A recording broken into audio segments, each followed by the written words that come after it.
Hey, what's up, guys? Wrestling Fan 0011 is back here to give you an old school review of ECW's first ever pay-per-view, and that's Barely Legal 1997.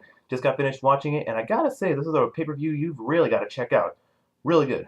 Okay, so let's run down the card. Okay, so the first match was the Dudley Boyz, or Team 3D, you may know now, against the Eliminators for the ECW World Tag Team Championships, and this was a really great opener.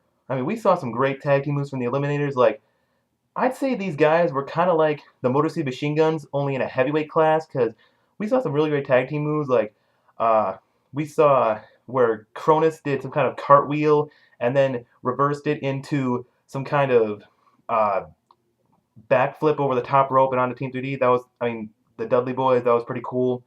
And we also did see this really great spot where Perry Saturn jumped like at the top rope and then did a moonsault over to Bubba Ray. That was also pretty cool.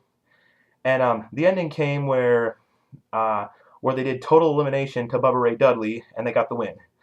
This was pretty good. The only thing I don't like is that it was really short. I mean, they should have given this like maybe a good 9 or 10 minutes. This only went for like a good like 5 or 6 minutes, but still pretty good. I'll give this 2 3/4 stars.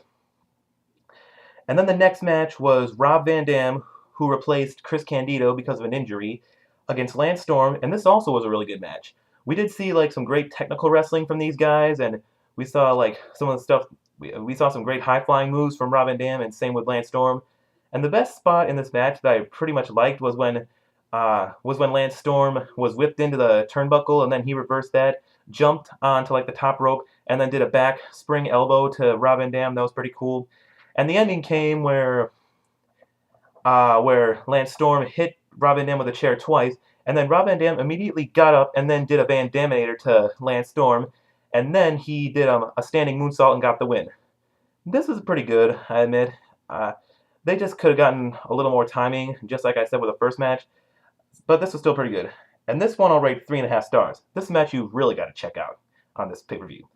All right, and then after the match, Rob Van Dam cut a pretty good promo that said he was going to go to the WWF, and then this was when the whole 1997 series between Tommy Dreamer and Rob Van Dam, and this was just pretty good. All right, and then the next match was a 6-man tag team match. It was Terry Boy, Dick Toga, and Taka Michinoku, or better known as the BWO Japan, against the Great Sasuke, Gran Hamada, and Masato Yakushiji. And this was a really good match also, because I mean, we saw some really great fast-paced match, and this was Masato Yakushiji. He really worked his ass off in this match. Seriously, he was getting beat up, but he just kept getting up and all, and he like did most of the high-flying moves, and he also did a really good moonsault to Terry Boy. That was pretty cool, and they did like a lot of cool moonsaults in this match. Like the Great Sasuke is like one of the best high flyers ever, so it was really great to see him in this match. And all I gotta say is this was a really good match. Also, you really gotta check this out. So I'm gonna rate this 3 3/4 stars. Very good, very good. All right. Then the next match was probably the first worst match of the night. It was Shane Douglas defending the ECW TV title against the Pitbull #2. And before the match, Shane Douglas cut a really nice promo. Like he was like insulting the fans and all. Like, and this is what the Dudley Boyz did at the beginning of the show when they were cutting a promo on the fans. But Shane Douglas's promo was kind of better. I mean, he was like cussing at the fans. He was just like swearing at them. He was like really good on the mic. All right, but anyways, back to the match. I mean, this match, it was kind of going well at first, but then there were a few botches. I mean, they messed up a couple moves, and the guys didn't even look like they were trying in this match. But they did do this pretty cool spot where Pitbull #2 threw Shane Douglas over the top rope, and then Shane Douglas went through a table. That was pretty cool. And Francine, who was in Shane Douglas's corner in this match, she is a terrible actor. I mean, Joey Styles, who's on commentary, and I really like Joey Styles and all. He's really awesome. But anyways, Francine, she is a terrible actor. She didn't even look like she was crying.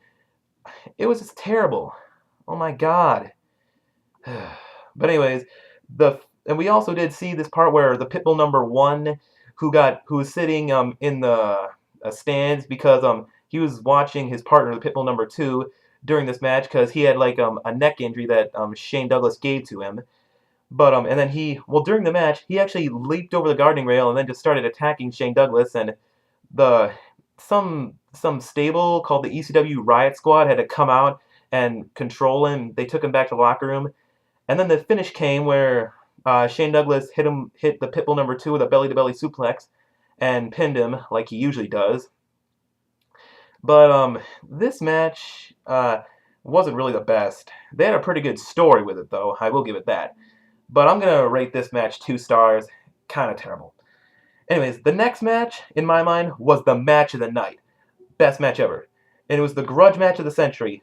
Taz versus Sabu. This was awesome. Good match. You got to check this out. We saw some Taz and Sabu, like, they had a really great story of how when Taz was out with a neck injury, and how Sabu betrayed him as a tag team partner, and then they also did this really great angle at the November to Remember 1996 where Taz called out Sabu, and then the lights went out. Sabu's in the ring, and they were face to face for the first time in 1 year, and then this match was really good. We saw some great in-ring work by Taz, and Sabu, he did like this really great spot where he did the triple jump the triple jump leap into the crowd. That was really cool. And they did this really cool table spot where Sabu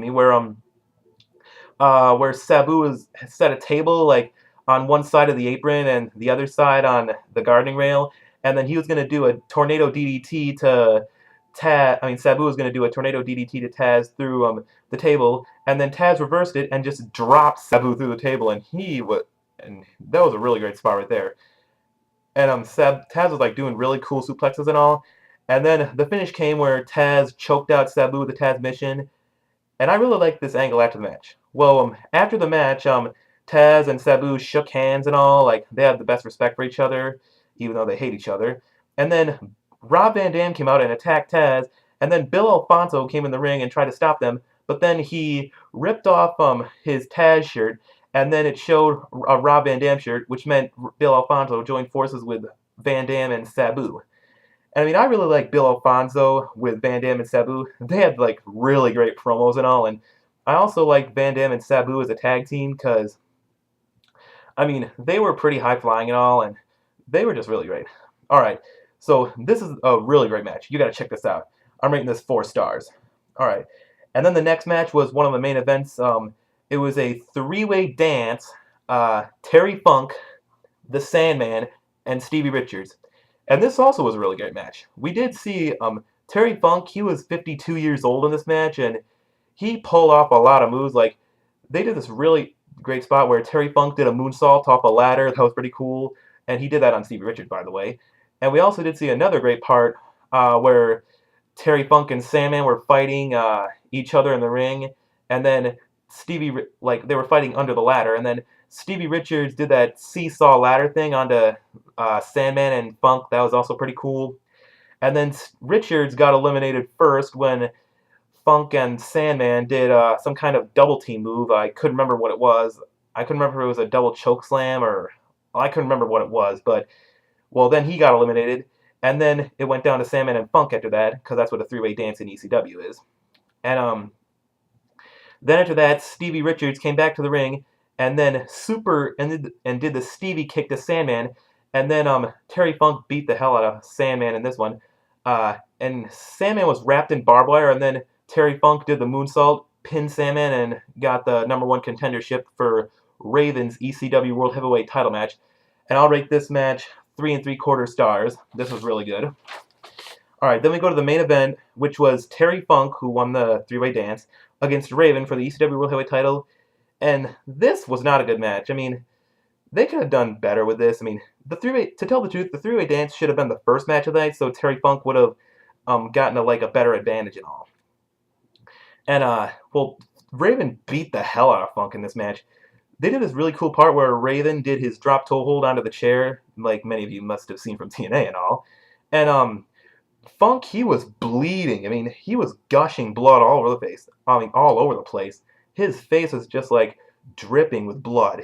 They did this part where Raven said that he was going to end Terry Funk's career, And then one of the Dudley boys in ECW, Big Dick Dudley, came over to like the perch where Tommy Dreamer was doing commentary with Joey Styles, and he also brought Beulah McGillicuddy.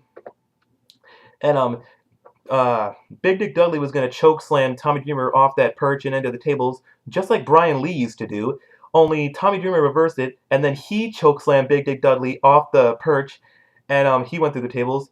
But he didn't really lift him. It kind of looked just like where it looked like he just pushed him off. But still, it was pretty good seeing that table match. And then Tommy Dreamer came down, and then Raven and Dreamer were fighting, and then Dreamer hit a DDT on Raven, and then Terry Funk got the cover, but Raven kicked out, and then Funk hit a small package and then won the World Heavyweight Championship. And then the entire crowd was celebrating after this match because they said it was an emotional moment, and I'm not bagging on Terry Funk, but this really wasn't like a big moment for him. Although, maybe it kind of was, but still, this match wasn't really great. I'm rating this 2 stars. But overall, this pay-per-view was pretty good and pretty bad at the same time. Taz vs. Sabu was a really great match you got to see.